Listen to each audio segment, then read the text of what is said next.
తిరుపతిలో ఊహించని ఉత్కంఠ చోటు చేసుకుంది. ఒక వ్యక్తి శ్రీ గోవిందరాజస్వామి ఆలయం గోపురంపైకి ఎక్కి నానా హంగామా సృష్టించాడు. ఆలయ గోపురంపైకి ఎక్కిన ఆ వ్యక్తి కేకలు వేస్తూ తనకు వెంటనే మద్యం కావాలంటూ డిమాండ్ చేయడం అక్కడున్న వారందరినీ కూడా ఒకంత షాక్ కి గురి చేసిందని చెప్పుకోవచ్చు. సమాచారం అందుకున్న ఈస్ట్ పోలీసులు అండ్ ఫైట్ సిబ్బంది హుటాహుటిన ఆ ఘటనా స్థలానికి చేరుకోవడం జరిగింది. సుమారు 3 గంటల పాటు పోలీసులు అతడికి నచ్చచెప్పే ప్రయత్నం చేశారు. బట్ చివరికి పోలీసులు చాకచక్యంగా వ్యవహరించి ప్రాణాలకు ముప్పు కలగకుండా అతన్ని సురక్షితంగా కిందకు దించారు. విచారణలో ఆ వ్యక్తి నిజామాబాద్ జిల్లా మల్లారెడ్డి కాలనీకి చెందిన 42 ఏళ్ల తిరుపతిగా అయితే గుర్తించడం జరిగింది.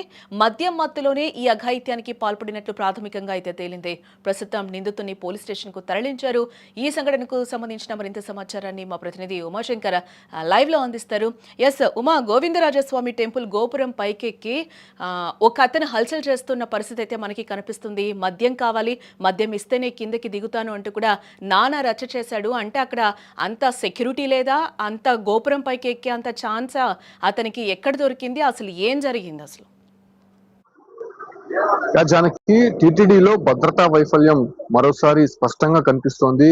ఇప్పటికే అనేక సార్లు కూడా ఇటువంటి వ్యక్తులు ప్రధాన ఆలయాల్లో హల్చల్ చేస్తున్నటువంటి ఘటనలు మనం చూస్తూనే ఉన్నాం. అయితే తిరుపతిలో ఉన్నటువంటి గోవిందరాజస్వామి ఆలయము నిత్యం తిరుమలకు వచ్చేటువంటి భక్తులందరూ కూడా ఈ ఆలయాన్ని కూడా దర్శించుకుంటూ ఉంటారు. ఎంతో చరిత్ర కలిగినటువంటి ఈ ఆలయంలో టీటీడీ భద్రతా పరంగా అన్ని అంశాలను కూడా ఎప్పటికప్పుడు చెక్ చేస్తూ ఉండాలి. అక్కడ ఉన్నటువంటి విజిలెన్స్ సెక్యూరిటీ కావచ్చు, లేకపోతే సెక్టార్ కి సంబంధించినటువంటి విధులు కూడా నిర్వహిస్తూ ఉంటారు. అయితే ఈ ఘటన సాధారణంగా భక్తులు దర్శనానికి వెళ్ళేటప్పుడు జరిగిన ఘటన కాదు. ఏకాంత సేవ తర్వాత గుడిలన్నీ కూడా మూసేసిన సందర్భంగా ఆ వ్యక్తి లోపల ఎలా ఉన్నాడు, సో ఇదే ఇప్పుడు అందరినీ కూడా తీవ్ర చర్చనీయాంశంగా మారుతోంది. సో ఆ వ్యక్తి గర్భగుడి కొంచెం దూరంలో ఉన్నటువంటి ఒక ప్రాంగణంలో ఉండి అక్కడి నుంచి పైన ఉన్నటువంటి గోపురం పైకి ఎక్కాడు. సో గోపురం పైకి ఎక్కినటువంటి ఆ వ్యక్తి పైన ఉన్నటువంటి కలశాలను ధ్వంసం చేసే ప్రయత్నం చేశారు. చూడొచ్చు, ఆ వ్యక్తి చేతిలో ఒక కత్తి కూడా కనిపిస్తోంది. సో దాంతో పైన ఉన్నటువంటి కలశాలను కొడుతూ ఉన్నాడు. వెంటనే అప్పుడు గుర్తించినటువంటి భద్రతా సిబ్బంది అతన్ని కిందకి దిగాల్సిందిగా కోరారు. కాకపోతే నాకు మద్యం కావాలి, మద్యం ఎవరైనా ఇస్తే నేను కిందకి దిగుతాను, లేకపోతే ఇక్కడే ఉంటాను, ఇవన్నీ కూడా ధ్వంసం చేస్తాను అని చెప్పి కూడా అతను అక్కడ నుంచి హెచ్చరికలు జారీ చేశారు. దాని తర్వాత పోలీసులకి, ఫైర్ సిబ్బందికి కంప్లైంట్ ఇచ్చారు. వెంటనే అక్కడ చేరుకున్నటువంటి ఫైర్ సిబ్బంది నిచ్చెనతో అతన్ని కిందకి దింపే ప్రయత్నం చేశారు. అప్పటికీ కూడా అతను అక్కడే హల్చల్ చేశారు. దాదాపు 3 గంటల పాటు, అంటే అర్ధరాత్రి సమయంలో 4 గంటల వరకు కూడా ఈ ఒక తతంగం జరిగిందని చెప్పుకోవచ్చు. పూర్తిగా గోవిందరాజస్వామి ఆలయం ప్రాంగణం మొత్తం కూడా పోలీసులు, ఫైర్ సిబ్బందితో నిన్న కొంత అక్కడ గందరగోళం ఏర్పడింది. కంప్లీట్ గా ఆ వ్యక్తిని కిందకి దించడానికి నానా ప్రయత్నాలు చేసిన తర్వాత ఫైనల్ గా ఆ వ్యక్తిని కిందకి తీసుకొచ్చారు. అసలు ఏంటని అక్కడ ఉన్నటువంటి మీడియా ప్రతినిధులు ప్రశ్నిస్తే, తనకు మందు కావాలి, మందు తాగడానికి ఎవరు నాకు డబ్బులు ఇవ్వట్లేదు, కాబట్టి నేను పైకి ఎక్కాను, నాకు మందు ఇస్తే దిగేస్తానని చెప్పాను అని చెప్పి అక్కడ ఉన్నటువంటి ఆ తిరుపతి అనేటువంటి వ్యక్తి చెప్తున్నాడు. సో కంప్లీట్ గా ఈ వ్యవహారం అంతా కూడా అక్కడ కొంత గందరగోళం సృష్టించింది. బయట ఉన్నటువంటి సెక్యూరిటీ చాలా క్షుణ్ణంగా తనిఖీలు చేస్తూ ఉంటారు.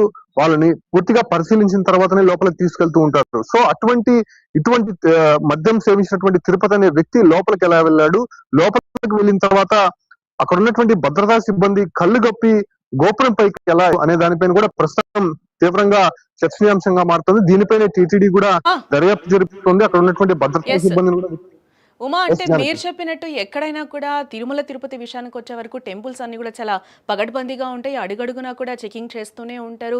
ఎలాంటి వస్తువులు తీసుకొని వెళ్ళడానికి కూడా ఉండదు.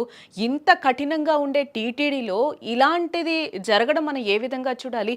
ఆ పర్సన్ ఎలా లోపలికి వెళ్ళాడు? ఇప్పటివరకు ఏమైనా పోలీసులు దీనికి సంబంధించి ఏమైనా ఒక క్లారిటీకి రావడం జరిగిందా? దీనికి సంబంధించి టీటీడీ ఏమైనా రెస్పాండ్ అయిందా? వాళ్ళ వెర్షన్ ఏ విధంగా ఉంది అసలు? జానకి, గోవిందరాజస్వామి ఆలయం అనేది పూర్తిగా అక్కడ క్రౌడీగా ఉంటుంది. ఎక్కువ కూడా రెసిడెన్స్ ఏరియా భద్రతా వలయంలో ఉండేటువంటి ఆలయం ఇది. సో కంప్లీట్ గా ఆ వ్యక్తి అక్కడికి అందులో కూడా మద్యం సేవించి లోపలికి వెళ్ళినట్టయితే తెలుస్తోంది. మద్యం మత్తులోనే అతను గుడిలో నుంచి పైకి గోపురం పైకి వెక్కినటువంటి ఆ వ్యక్తిని పూర్తిగా ఎక్కిన తర్వాత అక్కడ అతను గోపురం పైన ఉన్నటువంటి కలశాలను ధ్వంసం చేస్తుండగా అప్పుడు గుర్తించారు భద్రతా సిబ్బంది. సో వెంటనే ఫైర్ సిబ్బంది పోలీసులకి సమాచారం ఇవ్వడంతో 3 గంటల పాటు శ్రమించి అతన్ని ఎట్టకేలకు కిందకి దింపారు. అతను కంప్లీట్ గా మద్యం కోసమే, మద్యం తనకు ఎవరు ఇవ్వట్లేదు, డబ్బులు ఇవ్వట్లేదు అనేటువంటి ఒక ఆలోచనతోనే తనకు మద్యం కావాలనేటువంటి ఒక డిమాండ్ తో గోపురం పైకి ఎక్కి అతను హల్చల్ చేసినటువంటి పరిస్థితి. ఇది కంప్లీట్ గా టీటీడీకి సంబంధించినటువంటి విజిలెన్స్ సిబ్బంది వైఫల్యమే అని చెప్పొచ్చు. ఎందుకంటే అంత పెద్ద ఆలయము, చాలా ప్రముఖమైనటువంటి ఆలయము, ప్రతిరోజు కూడా వేలాది మంది భక్తులు లోపలికి దర్శించుకుంటూ ఉంటారు. ఫ్లోటింగ్ అనేది ఉంటుంది. సో అటువంటి ప్రముఖమైనటువంటి ఆలయంలో ఇటువంటి వ్యక్తి మద్యం సేవించి లోపలికి వెళ్ళడమే కాకుండా అక్కడ ఉన్నటువంటి గోపురం ఎక్కి పూర్తిగా హల్చల్ చేశారంటే ఏ రకమైనటువంటి భద్రత అక్కడ ఉందో మనం గమనించవచ్చు. సో పూర్తిగా దీనిపైన ప్రభుత్వాలు స్పందించాలని చెప్పి అటు ప్రతిపక్షాలు కూడా డిమాండ్ వినిపిస్తున్నటువంటి నేపథ్యంలోనే అతన్ని అదుపులోకి తీసుకున్నారు కాబట్టి ప్రస్తుతం విచారిస్తున్నారు. దాంతో పాటు కూడా ఆ ఒక సమయంలో విధుల్లో ఉన్నటువంటి విజిలెన్స్ సిబ్బంది, భద్రతా సిబ్బందిని కూడా విచారిస్తున్నారు కాబట్టి ఖచ్చితంగా వాళ్ళపై కూడా యాక్షన్ ఉండేటువంటి అవకాశం అయితే కనిపిస్తోంది. Janaki. Right Uma, thanks for the update. ఇంకా డీటెయిల్స్ తెలియదు, ఇప్పుడే కిందికి దించాము. ఆయన పేరు తిరుపతి తెలంగాణ అని మాత్రమే చెప్పాడు. కొద్దిగా తాగి ఉన్నాడు, మరి కొద్దిగా అన్సౌండ్ అని కూడా అన్సౌండ్ లాగా కనిపిస్తున్నాడు. విచారించిన తర్వాత అది చూస్తాం. అంటే టీటీడీ విజిలెన్స్ ఇంతమంది ఉన్నారు కదా సార్, ఎలా వెళ్ళారు సార్? అది చూద్దాం, విచారిస్తాం. ఇప్పుడే కదా కిందికి దించిండేది, విచారించి మళ్ళీ చూస్తాం. కలసం కూడా ఇంచేసాడు అట్లాంటిది ఏం లేదండి.